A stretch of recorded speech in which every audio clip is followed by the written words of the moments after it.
Ya, jemaat Tuhan yang terkasih, di hari ini, hari Minggu 5 Februari tahun 2023, kita masuk dalam ibadah kita, dan hari ini kita mendengarkan firman Tuhan yang terambil dari Injil Lukas pasal 17 ayat ke-11 hingga ayat yang ke-19. Bunyinya demikian. Ke-10 orang kusta.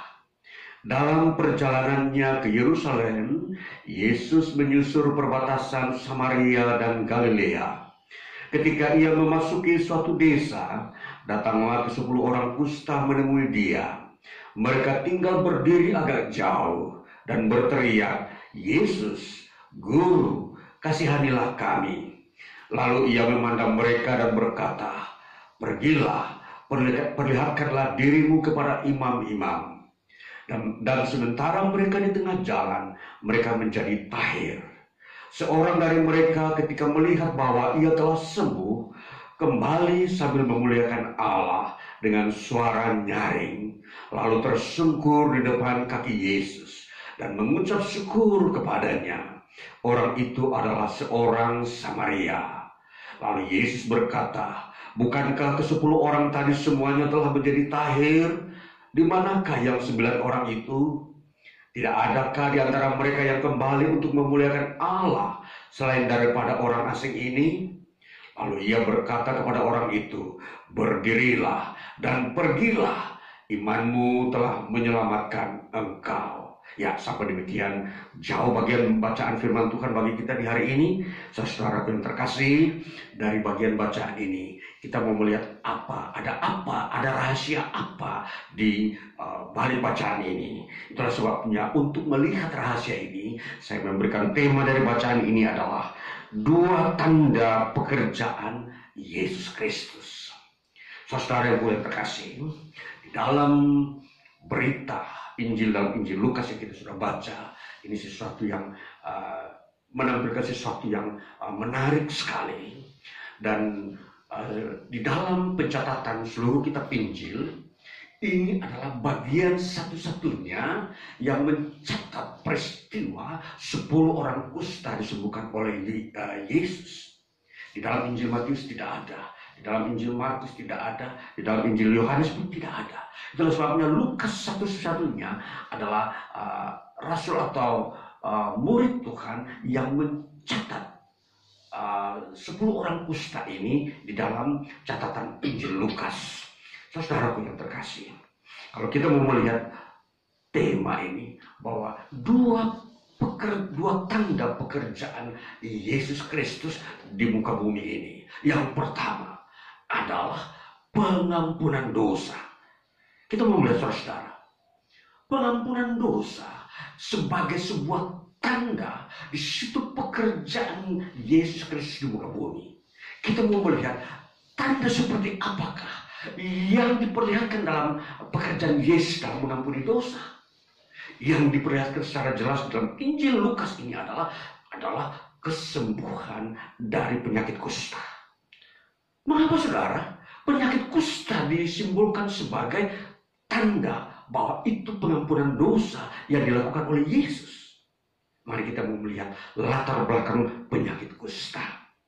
Penyakit kusta adalah sebuah penyakit yang berlatar belakang dikutuk oleh Allah, atau seseorang yang mengalami penyakit kusta oleh karena dia memberontak terhadap Allah, atau dia melawan Allah, dia tidak menerima hukum Allah atau firman Allah berlaku dalam dirinya. Yang diperlakukan dalam dirinya adalah hukum-hukum dirinya sendiri. Dia tidak mau menempatkan hukum Allah di dalam dirinya untuk diperlakukan dalam kehidupan sehari-hari. Itu sebagai simbol bahwa dia tidak mau menerima Allah dan firman-Nya dalam dirinya sebagai manusia. Nah, peristiwa seperti ini hanya terjadi di kalangan orang-orang Yahudi yang menganut agama yang diajarkan oleh Taurat Musa. Saudara, memang ini unik. Orang Israel kalau berbuat dosa, melanggar firman Tuhan, hukumannya adalah penyakit kusta.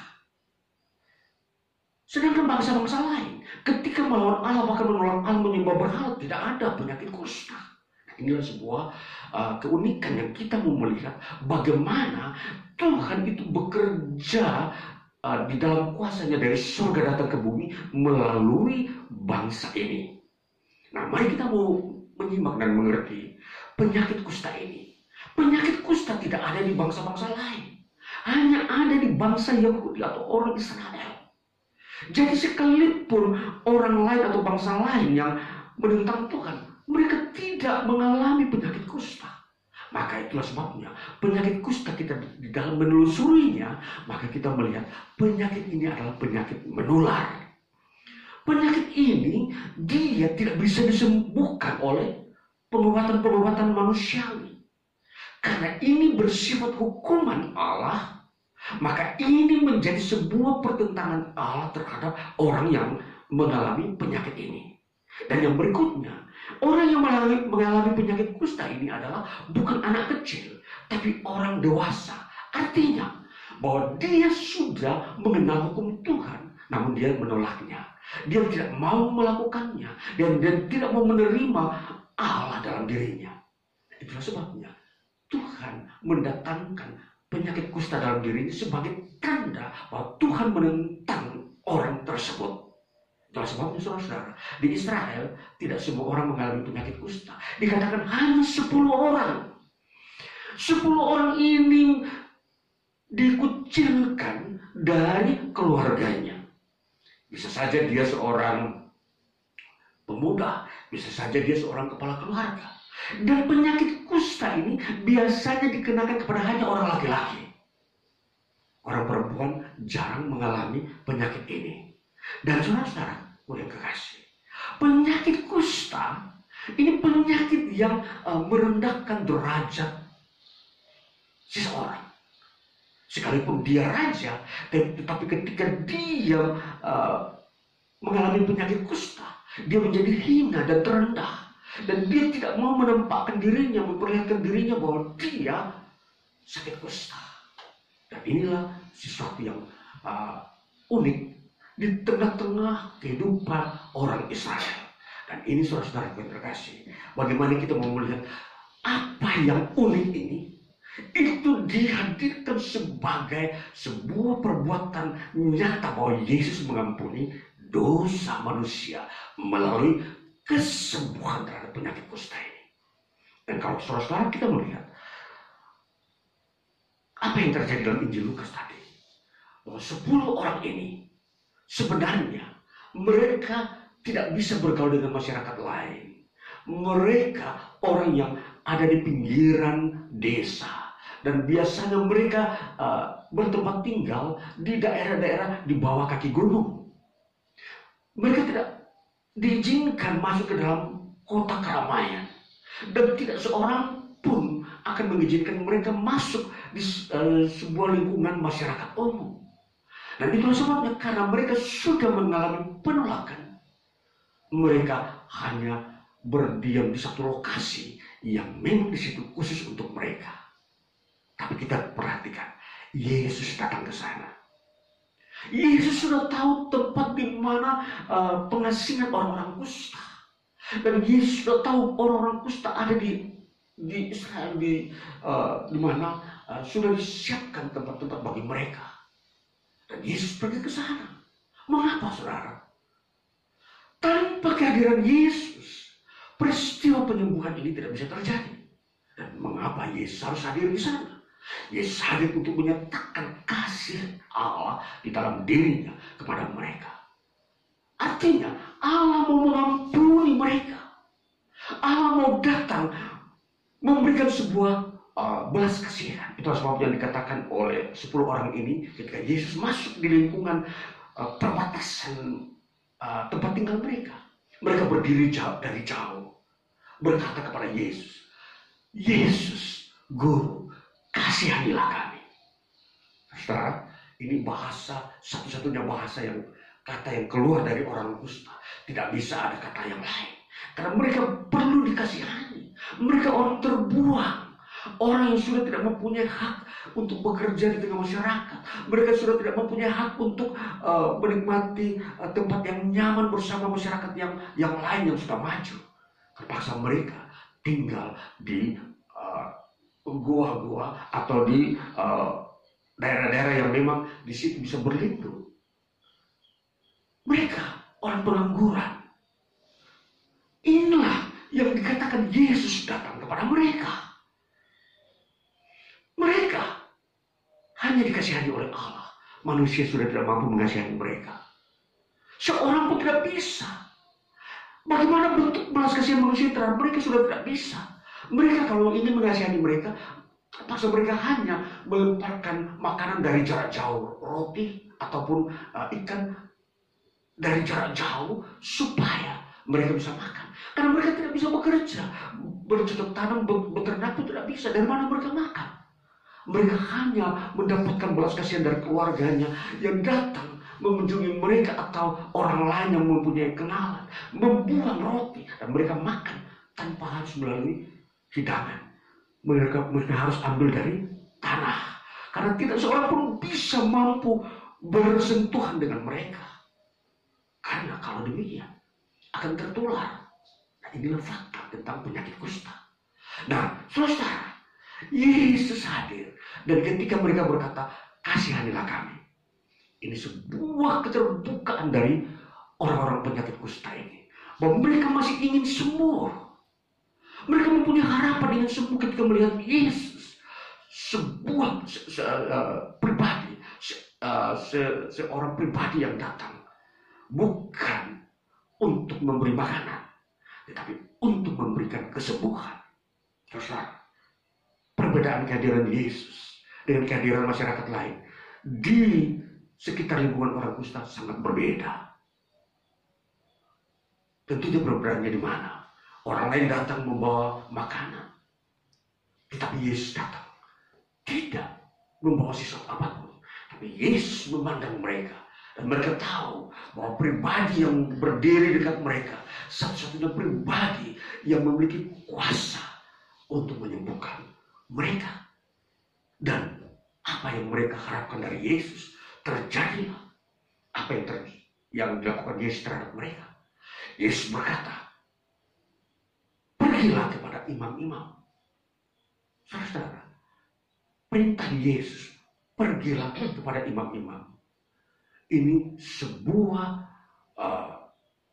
perintah yang harus mereka taati kalau ingin mendapatkan belas kasihan. Jadi ada sebuah timbal balik. Mereka tidak hanya menerima sebuah kesembuhan pengampunan dosa tanpa ada harus ada iman. Jadi iman yang muncul dari mereka adalah melangkah keluar dari lokasi penyakit kusta ini ke imam. Imam itu di mana, saudara? Imam itu posisinya di kota.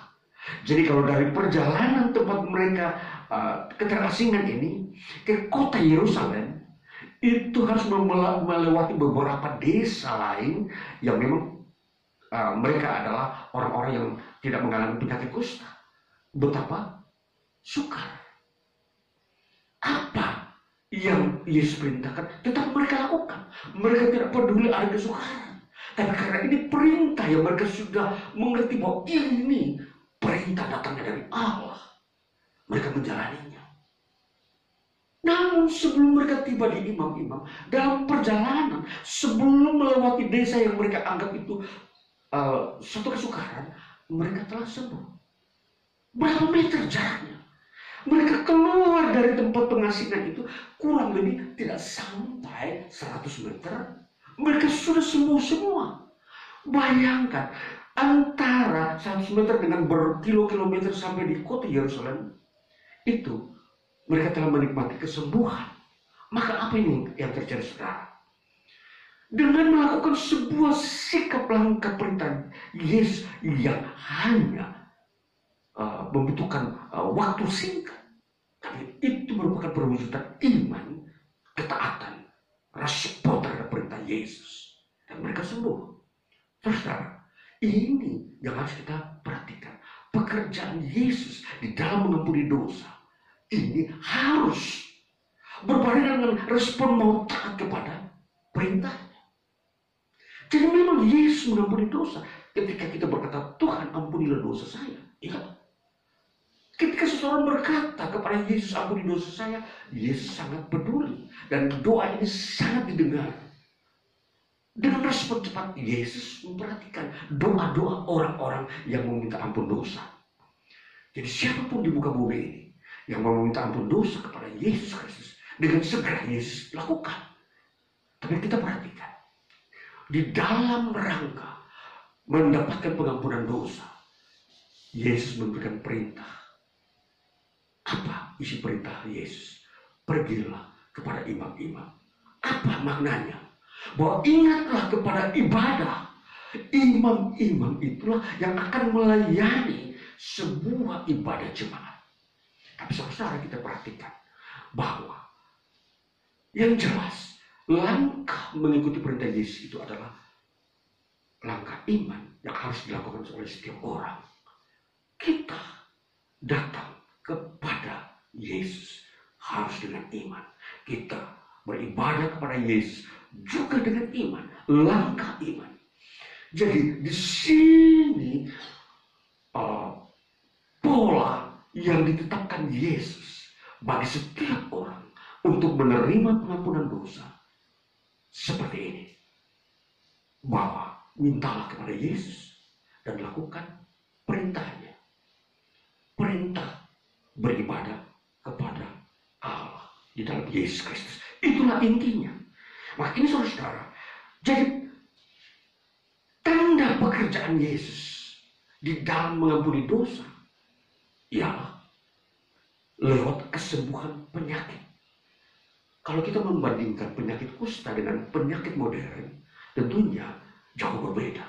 Kalau penyakit modern, penyakit ini bisa saja ada yang disembuhkan melalui dokter, ya. Dan penyakit-penyakit yang ada sekarang ini bisa saja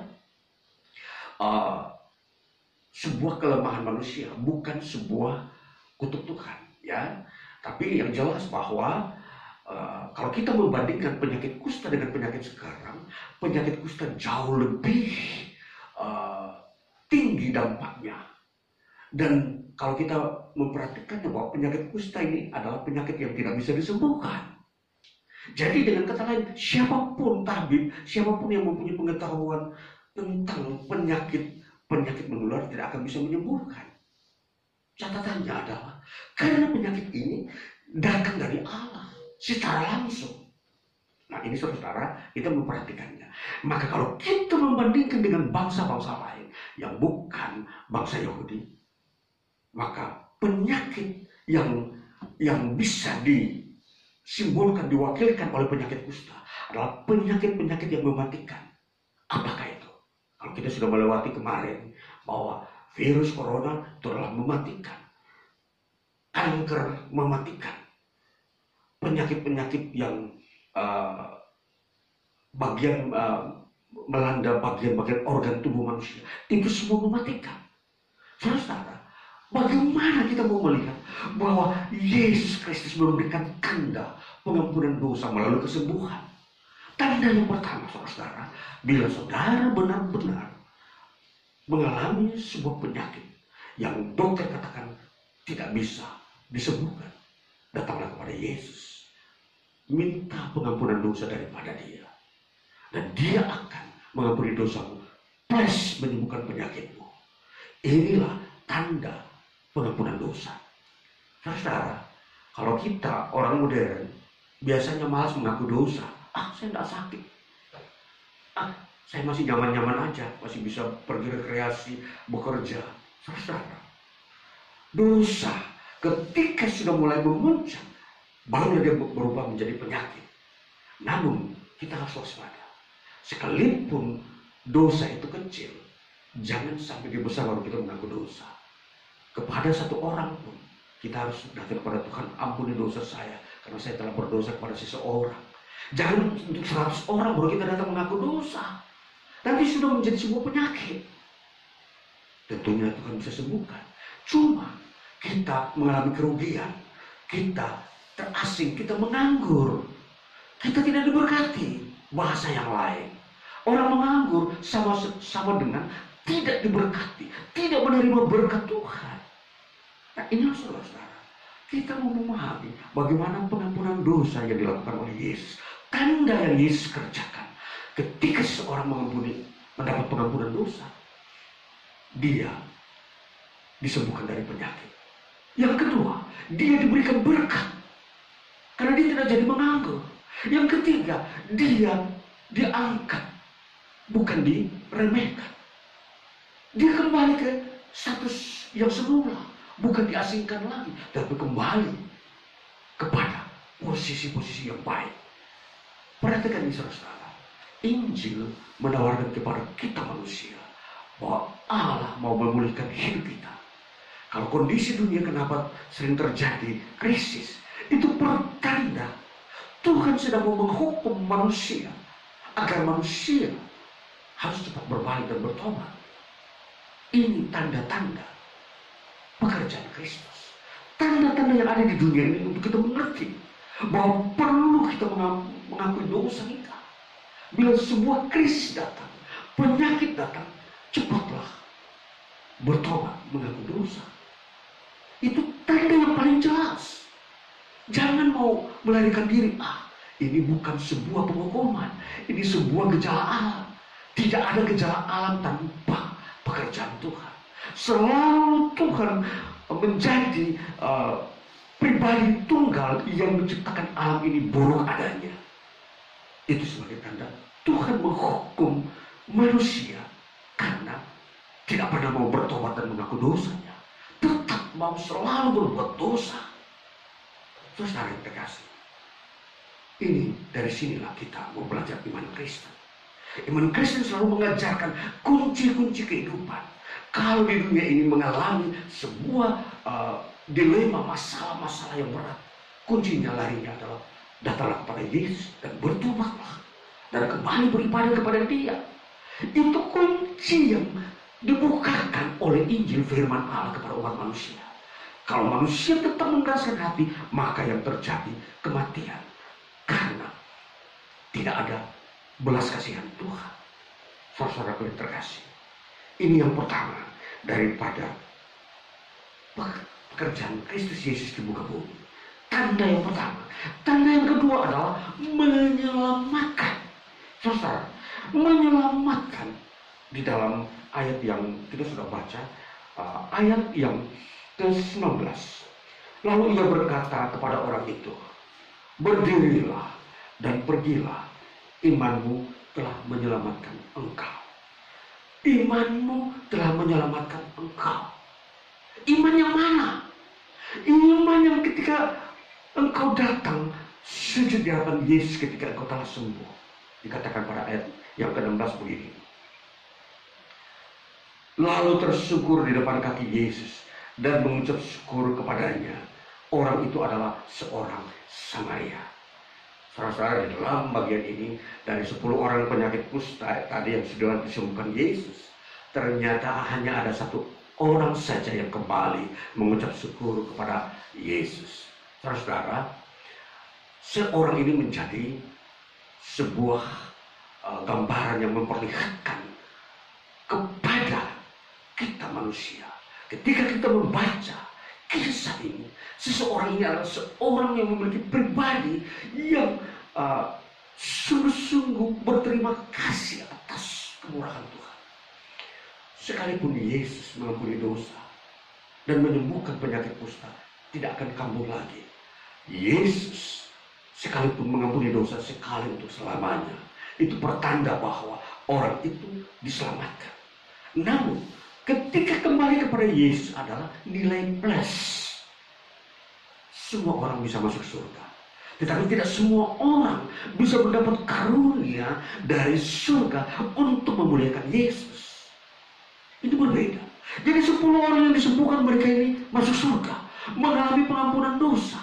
Tetapi hanya satu orang yang kembali kepada Yesus untuk mendapat karunia untuk menyatakan kemuliaan Allah. Ini karunia, saudara-saudara. Ya saudara, kita mau melihat satu orang ini, dia adalah seorang pribadi yang sungguh menyadari kemurahan Allah telah datang dalam dirinya.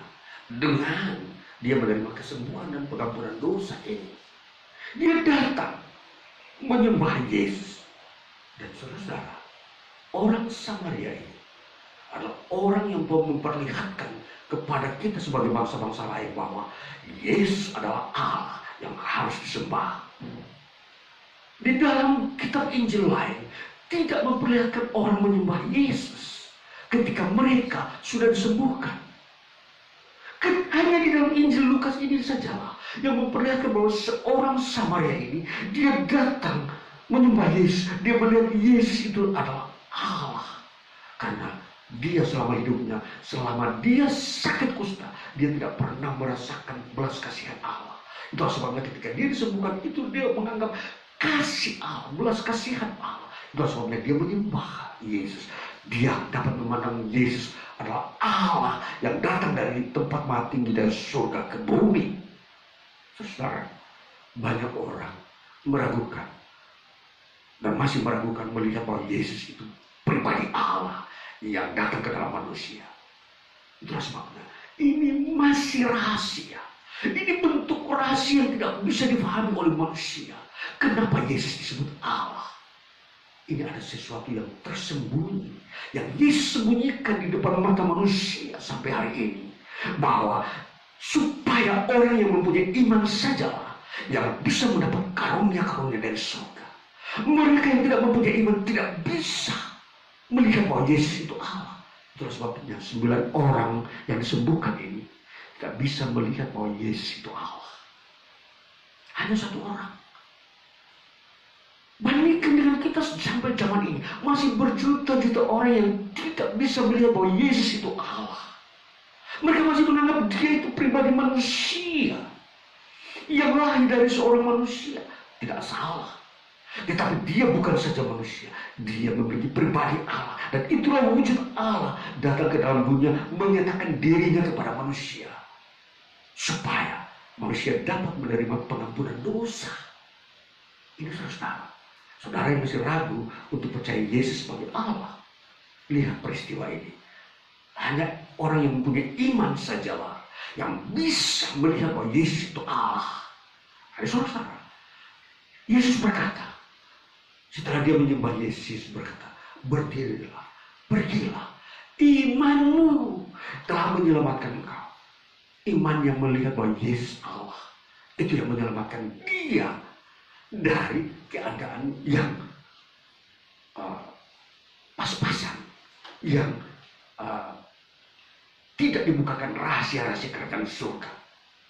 Jadi orang yang mempunyai iman kepada Yesus sajalah dengan segenap hati memandang Yesus adalah Allah. Mereka yang dibukakan rahasia kerajaan surga, bagaimana menyembah Allah dengan baik dan benar. Ini yang kita harus pahami. Keselamatan, pekerjaan Yesus yang kedua adalah menyelamatkan. Rahasia yang memang tidak semua orang tahu bagaimana caranya Yesus menyelamatkan manusia. Itulah sebabnya hanya orang yang mempunyai imanlah yang mereka bisa mengerti bahwa Yesus ini adalah Allah yang menyatakan diri kepada manusia, namun secara rahasia. Sekali lagi, rahasia. Itu sebabnya banyak orang menentang Yesus karena rahasia tidak bisa dibukakan kepada mereka. Mereka tidak mengenal bahwa ini yang mereka hadapi ini Allah. Mereka berani dengan beraninya tokoh-tokoh agama menentang, memaki, bahkan menghujat bahwa Yesus itu telah menghina Allah dengan berkata bahwa dia anak Allah. Ini karena rahasia tertutup. Mereka tidak dibukakan karena dasar hatinya mereka belum memiliki iman ketika berhadapan dengan Yesus. Jadi saudara, generasi sekarang ini yang belum memiliki iman seringkali berkata bahwa Yesus bukanlah Allah. Ketika banyak generasi muda mempelajari ilmu pengetahuan, ilmu arkeologi, ilmu purbakala, mereka menyelidiki buku-buku kuno, mereka berkata Yesus bukan Allah, Yesus hanya manusia biasa. Ini saudara, kepada mereka belum dikaruniai iman untuk melihat bahwa Yesus itu Allah. Dan mana kita mendapatkan pengampunan dosa? Tidak ada di tempat lain. Yesus hanya mengampuni dosa manusia yang mau datang kepada Dia. Yesus hanya menyelamatkan orang yang mempunyai iman, yang melihat Yesus sebagai Allah. Disinilah peristiwanya bahwa keselamatan itu karena ada sebuah penerimaan yang manusia lakukan kepada Allah. Manusia mampu menerima bahwa Yesus itu Allah yang datang dalam dunia, baru mereka diselamatkan. Selama mereka masih mempertentangkan, masih mempertanyakan, masih meragukan bahwa Yesus itu Allah, selama itu pula mereka jauh dari keselamatan. Mereka mau mencari jalan keselamatan, tidak menemukan. Tidak ada di tempat lain. Inilah rahasia yang kita lihat dari Injil Lukas pasal 17. Dari peristiwa Yesus menyembuhkan 10 orang kusta. Saudaraku yang terkasih, dari hal ini kita mau melihat apa yang dilakukan oleh seorang Samaria tadi. Dikatakan dia sujud menyembah, katakan di ayat 16. Ayat 15. Seorang dari mereka ketika melihat bahwa ia telah sembuh, kembali sambil memuliakan Allah dengan suara nyaring. Perhatikan, orang ini, khusus orang ini, dia bisa memuliakan Allah karena dia kembali kepada Yesus. Yang 9 tadi tidak bisa. Tidak bisa memuliakan Allah, hanya menerima belas kasihan. Dia tidak bisa memberikan kembali kepada Allah apa yang Allah punyai, yaitu kemuliaan itu. Lalu ayat 16 dikatakan, lalu tersungkur di depan kaki Yesus. Tersungkur. Ini laki-laki Samaria ini, dia tersungkur dalam bahasa Yunani. Dia melakukan pipto. Pipto itu menyembah di depan kaki Yesus. Jadi dia setelah mengalami kesembuhan 100 meter, dia kembali dengan suara nyaring datang di depan kaki Yesus, menyembah Yesus. Dia lihat Yesus itu Allah, bukan guru-guru biasa, tabib-tabib biasa yang ada di tengah orang Yahudi. Dia Allah. Karena tabib-tabib sudah tidak bisa mampu menyembuhkan penyakit kusta. Ketika dia sembuh, dia sadar ini dari Allah. Maka dia menyembah Yesus. Itulah sebabnya dia menyembah. Saudara, kemudian dikatakan setelah dia menyembah, barulah dikatakan ayat 17, dia bersyukur. Dikatakan lagi ayat yang berikutnya, dan mengucap syukur kepadanya. Seorang yang mempunyai iman, dia bisa bersyukur. Seorang yang menerima karunia dari Allah, dia bisa mengucap syukur ketika dia telah menerima pengampunan dosa, berkat, menerima pemulihan-pemulihan hidup. Dia bisa mengucap syukur. Dia tidak bisa membanggakan diri, ini karena saya yang berupaya untuk datang kepada Allah. Allah yang datang kepada dia, bukan dia mencari Allah. Itulah sebabnya dia patut bersyukur. Dan dari sinilah kita mau melihat bahwa di sini kemurahan Allah terjadi dan dia mengucap syukur. Itulah sebabnya perjamuan Yesus Kristus, perjamuan kudus, selalu Yesus berkata, Yesus mengucapkan roti dan mengucap syukur atasnya dan membagi-bagikannya. Itulah sebabnya perjamuan kudus kita lakukan sambil mengucap syukur, karena disitulah kita rasakan bahwa pengampunan dosa yang kita telah terima itu benar-benar nyata, terjadi pemulihan. Jadi saudara-saudara, saudara yang telah menerima pengampunan dosa, saudara akan diberkati Tuhan. Saudara tidak akan mengalami penyakit-penyakit yang mematikan. Saudara akan diangkat oleh Tuhan dalam masa-masa hidup saudara.